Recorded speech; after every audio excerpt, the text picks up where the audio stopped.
Perkenalkan, nama saya Daniel Federico Sugiarto dari kelas Tarla. Pada kesempatan kali ini, saya akan membahas tentang pencarian rute tercepat dengan metode Q-Learning dalam domain Reinforcement Learning dalam ujian praktek MSIP batch keempat di Orbit Future Academy.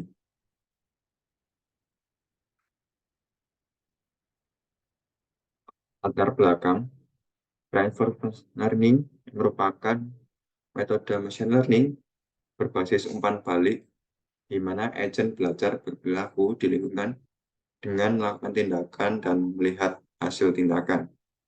Q-learning sendiri merupakan metode pengembangan RL dengan penggunaan Q-value atau agent value guna peningkatan kemampuan agent belajar secara berulang.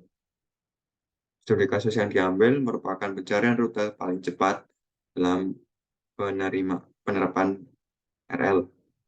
Metode yang digunakan dalam penyelesaian studi kasus ini merupakan Q-learning.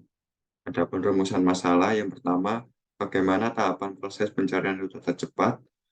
Yang kedua, apa output yang dihasilkan dalam metode ini.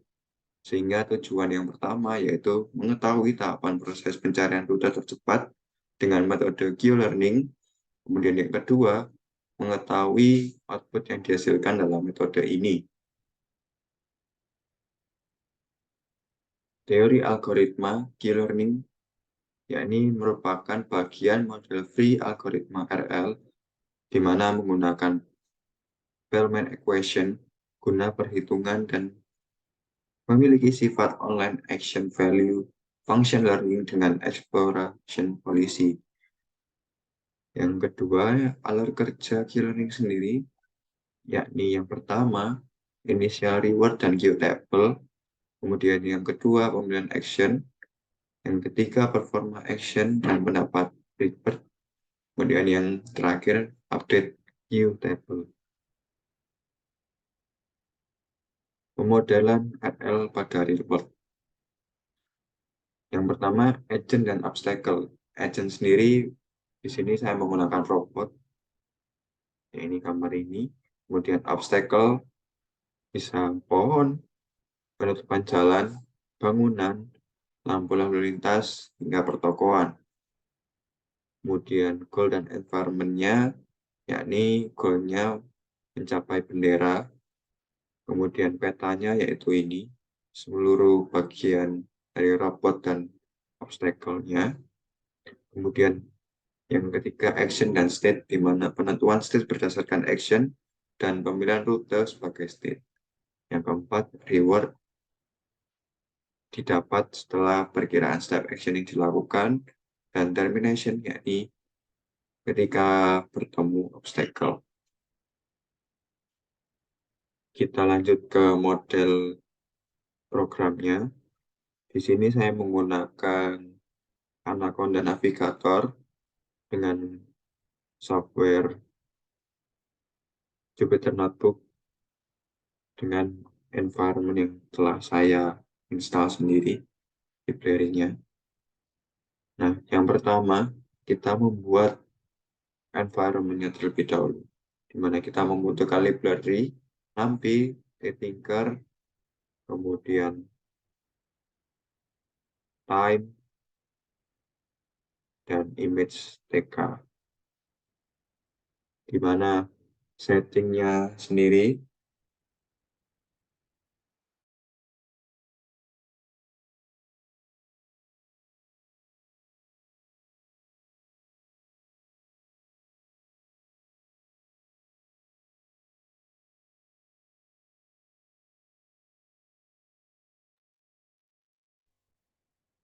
settingnya sendiri itu dari 40 pixel dan tinggi dan lebarnya yaitu 9. Definition global variable dictionary-nya pada koordinat untuk final rutenya didefinisikan dengan A. Kemudian di dalam environment-nya sendiri terdapat kelas untuk environment-nya. Class environment tk.tk object, di mana terdapat definisi inisialisasi, yakni terdapat action up, down, left, right, kemudian panjang action-nya yaitu 4. Kemudian setelah itu dilanjutkan dengan dictionary, gambaran, dengan final rutenya. Kemudian K untuk dictionary-nya, penulisan final dictionary untuk pertama kalinya, menunjukkan step untuk panjang rute yang ditemukan, kemudian menunjukkan step dengan rute yang terpendek. Setelah itu, pendefinisian build environment-nya, di mana terdapat gambar-gambar dan grid line-nya. Ini pendefinisian grid line. Kemudian objeknya, gambarnya dimasukkan satu persatu hingga sampai 12. Kemudian peletakan obstacle-nya sendiri dari 1 hingga ke 23 untuk masing-masing obstacle-nya didefinisikan sendiri-sendiri dengan sintaks self obstacle, angkanya dimasukkan, self canvas, letak pixelnya 3, 6, kemudian anchor-nya NW, kemudian image-nya dimasukkan dari image tadi yang didefinisikan sebelumnya. Setelah itu final point, kemudian uploading gambar mobile robotnya, agent-nya. Final point sendiri yaitu goal-nya, yaitu find flag-nya. Ini 6 pixelnya ya letaknya. Kemudian pembuatan agent dengan foto mobile bot, dan ini dijadikan satu dalam packaging everything. Setelah itu pendefinisian fungsi reset, environment, dan pemulaian episode baru dengan definisi reset hot self, parameternya self. Setelah itu terdapat fungsi untuk mendapatkan observasi selanjutnya dan reward untuk melakukan step selanjutnya. Mana terdapat current state, ini state saat ini untuk agent, kemudian updating next state berdasarkan aksi, kemudian aksinya ini terdapat up, ini 0, kemudian down 1, right kanan 2, left di kiri 3, kemudian moving, pergerakan agent berdasarkan actionnya didefinisikan juga, kemudian penulisan dictionary koordinatnya pada penemuan rute, kemudian updating state selanjutnya, kemudian updating ke dictionary, kemudian kalkulasi reward ke agentnya, di mana next state-nya self flag-nya sendiri, reward-nya 1, dan ketika selesai, goal, kemudian terdapat filling dictionary first time, kemudian terdapat checking jika saatnya ditemukan rutenya paling pendek, penemuan rute paling pendek, kemudian penyimpanan nomor dari step yang dilakukan penemuan rute paling panjang. Setelah itu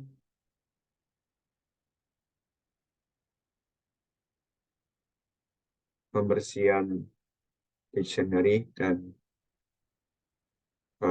inisialan I. Setelah itu terdapat juga fungsi refresh environment. Terdapat fungsi menunjukkan rute juga. Setelah itu pengembalian final dictionary dari dengan rute koordinatnya, dan nanti akan digunakan agent brand.py. Setelah itu pendepokan environment atau untuk melihat penjalanan dan kelihatan apakah runningnya berjalan dengan baik. Setelah itu kita lanjut ke agent brain, di mana agent brain ini pembelajaran pada agentnya membutuhkan library NAPI, Pandas, Matplotlib, di mana pembuatan kelas untuk e-learning-nya, pendefinisian inisialisasinya, kemudian fungsi untuk pemilihan action berdasarkan agent untuk agentnya, kemudian fungsi learning, update Qtable dengan pengetahuan baru, kemudian penambahan Qtable ke state baru, kemudian printing Qtable dengan state-nya, kemudian plotting hasil yang didapat dari number of step-nya. Nah, itu dari agent brain-nya. Setelah itu penjalanan kedua, yakni gabungannya, environment dan agent-nya. Ini dev update untuk menghasilkan list dari plotting episode. Via step-nya, penjumlahan cost dari semua episode dari listnya, hasil listnya.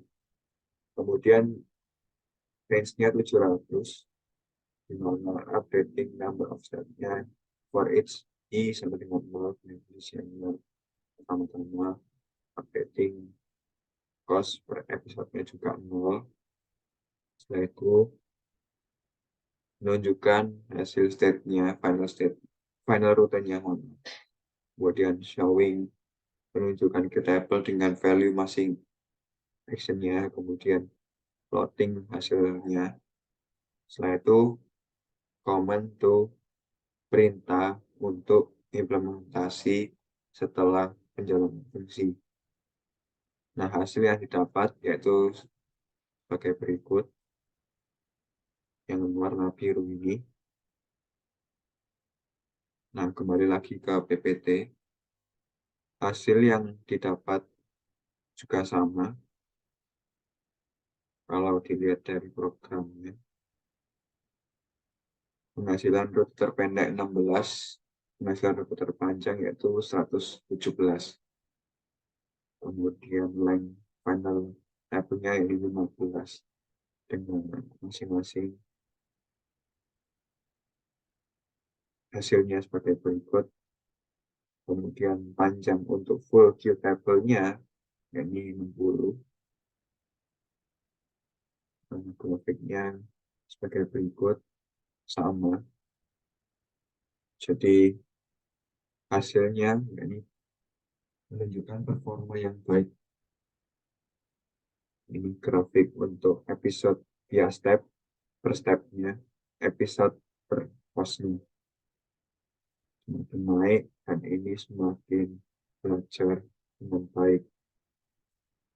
Setelah itu rute tadi dihasilkan dengan baik dan mencapai tujuan dengan obstacle yang banyak lagi dihindari.